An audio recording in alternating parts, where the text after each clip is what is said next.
जय हिंद साथियों, नमस्कार। एक बार फिर से आप सभी का स्वागत है आज की इस जीके जीएस की क्लास में। साथियों, आज जो है हम लोग संकल्प सीरीज का प्रैक्टिस सेट नंबर 22 करने वाले हैं।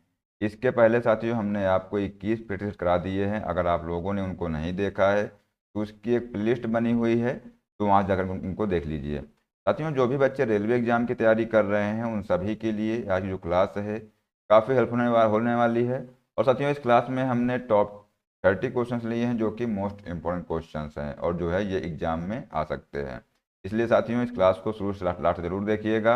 और साथियों, लास्ट में हम आपको एक क्वेश्चन देंगे जिसका आंसर आप लोग कमेंट बॉक्स में बताइएगा।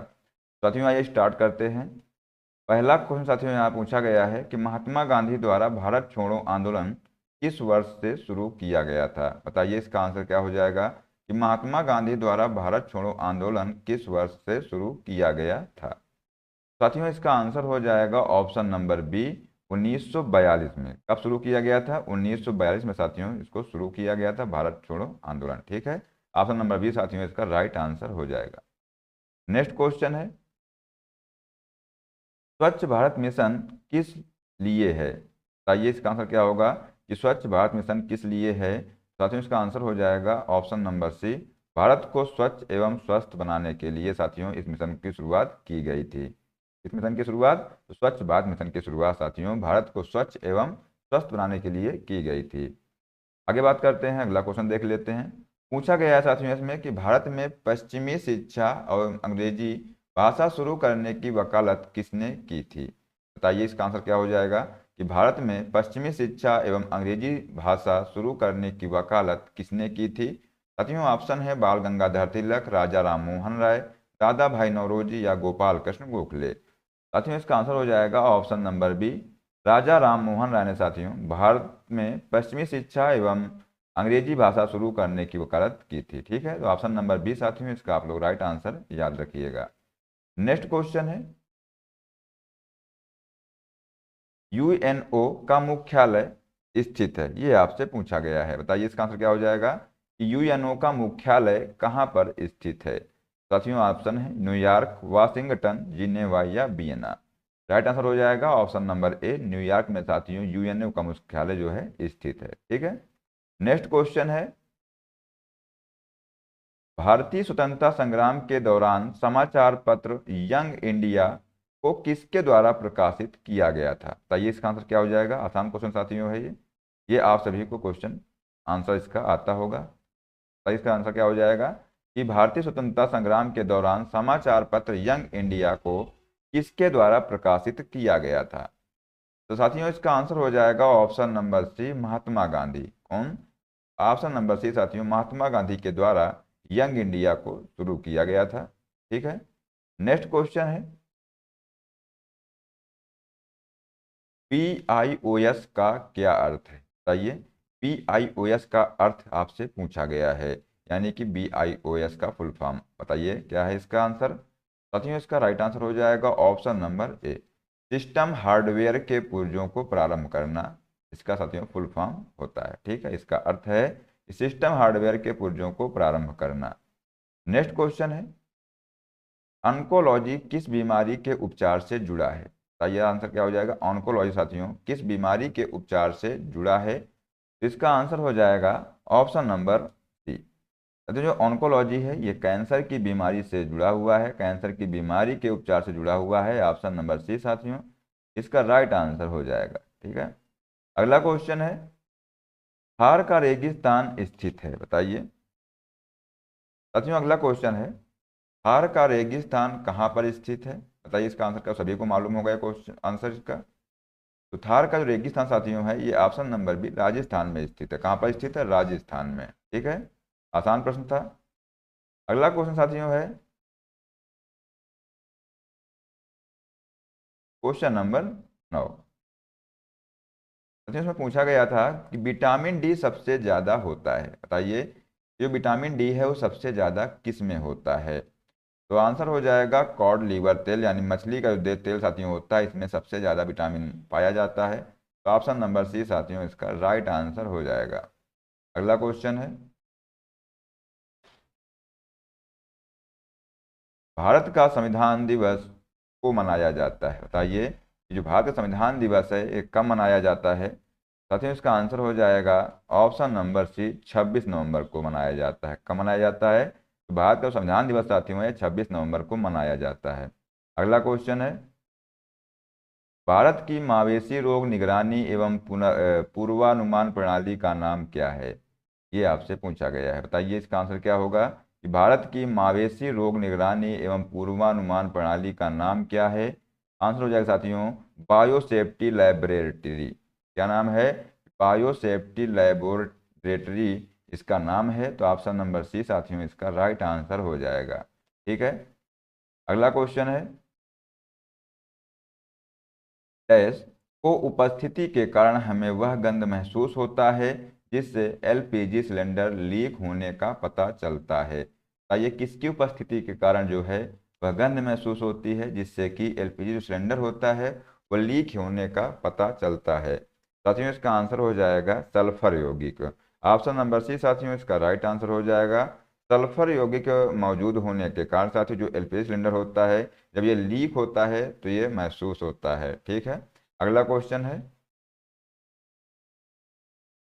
तीसरी पीढ़ी की उस एंटी टैंक मिसाइल का नाम क्या है जिसका राजस्थान में डीआरडीओ का द्वारा सफलतापूर्वक परीक्षण किया गया था?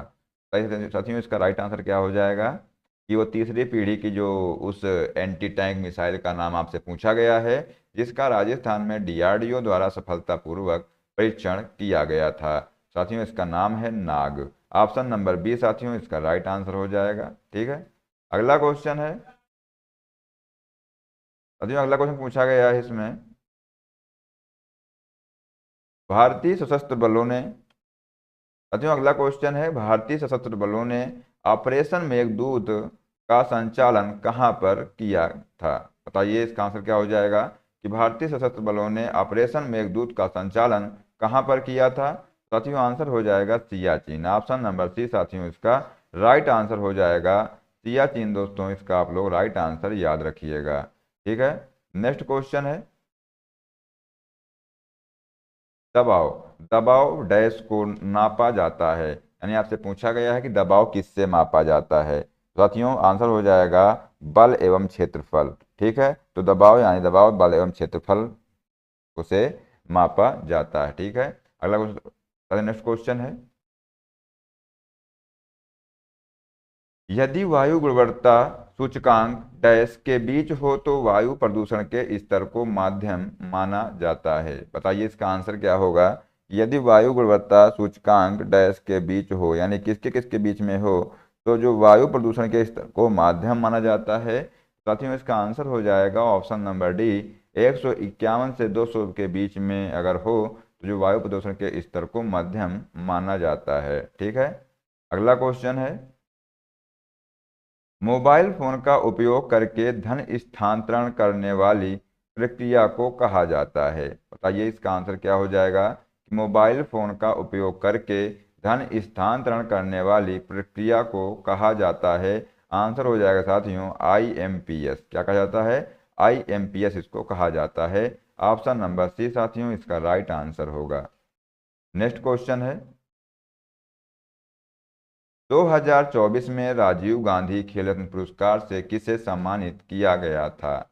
आइए आंसर क्या हो जाएगा इसका, 2024 में राजीव गांधी खेल रत्न पुरस्कार से सम्मानित किया गया था उस व्यक्ति का नाम है Shri Gugesh D. Option number B साथियों इसका राइट आंसर हो जाएगा। क्या हो जाएगा? श्री गुगेश डी को साथियों 2024 में राजीव गांधी खेल रत्न पुरस्कार से सम्मानित किया गया था। ठीक है। नेक्स्ट क्वेश्चन है, 2024 में क्रिकेट के क्षेत्र में C K Naidu lifetime achievement पुरस्कार से किसे सम्मानित किया गया था? बताइए इसका आंसर क्या हो जाएगा। साथियों ऑप्शन नंबर ए इसका राइट आंसर हो जाएगा सचिन तेंदुलकर इसका करेक्ट आंसर हो जाएगा। ठीक है। Option number A. Next question है,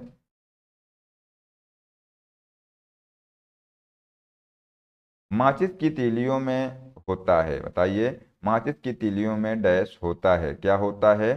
साथियों इसका आंसर हो जाएगा फास्फोरस। ऑप्शन नंबर बी साथियों इसका राइट आंसर हो जाएगा कि माचिस की तीलियों में साथियों फास्फोरस पाया जाता है। ठीक है। अगला क्वेश्चन है, IFSC किसका संक्षिप्त रूप है? साथियों जो IFSC है वो किसका संक्षिप्त रूप है, ये आपसे पूछा गया है। साथियों इसका आंसर हो जाएगा Indian financial system code. Option number B साथियों इसका राइट आंसर हो जाएगा। इंडियन फाइनेंशियल सिस्टम कोड साथियों इसका राइट आंसर हो जाएगा। ठीक साथियों अगला क्वेश्चन है, राज्यसभा के सदस्यों का चुनाव किसके द्वारा किया जाता है? साथियों बताइए इसका राइट आंसर क्या हो जाएगा। राज्यसभा के सदस्यों का चुनाव जो है साथियों ये राज्यों की विधानसभाओं के सदस्यों द्वारा साथियों इनका चुनाव किया जाता है। ऑप्शन नंबर ए साथियों इसका राइट आंसर हो जाएगा, आप लोग याद रखिएगा। ठीक है अगला क्वेश्चन है,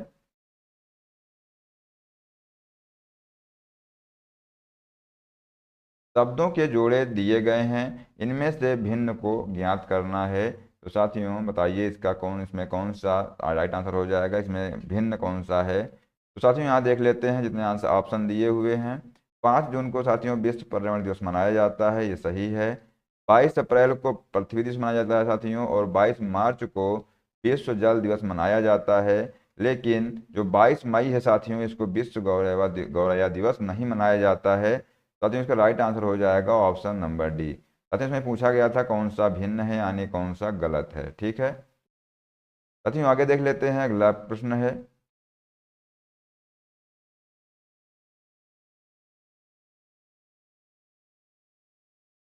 पूछा गया है कि रुपए के लिए चिन्ह, जो ये चिन्ह है इसको डिजाइन करने के लिए आयोजित प्रतिस्पर्धा के जो विजेता हैं वो कौन थे? बताइए रुपए के लिए चिन्ह इतने को डिजाइन करने के लिए आयोजित प्रतिस्पर्धा के विजेता कौन थे, ये आपसे पूछा गया है। तो साथियों बताइए इसका राइट आंसर क्या हो जाएगा। उदय कुमार साथियों इसका राइट आंसर हो जाएगा ऑप्शन नंबर ए। कौन सा ऑप्शन नंबर साथियों ए इसका करेक्ट आंसर, आप लोग याद रखिएगा।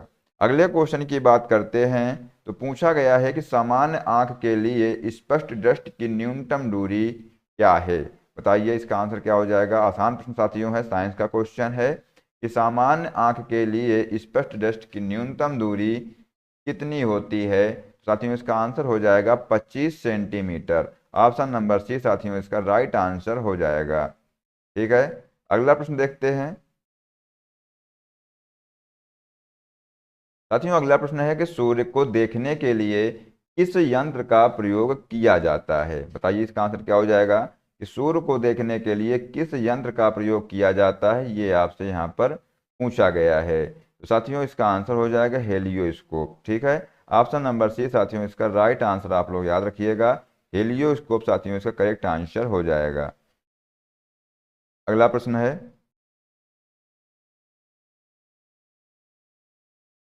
प्रथम भारतीय संचार उपग्रह तय था। तो बताइए साथियों इसमें पूछा गया है कि प्रथम भारतीय संचार उपग्रह का क्या नाम था। तो इसका राइट आंसर हो जाएगा ऑप्शन नंबर ए आर्यभट्ट। ठीक है ऑप्शन नंबर ए साथियों इसका करेक्ट आंसर हो जाएगा आर्यभट्ट साथियों इसका राइट आंसर हो जाएगा। नेक्स्ट क्वेश्चन है, नेशनल स्पेस सोसाइटी ने 2015 स्पेस पायनियर पुरस्कार किसे दिया था?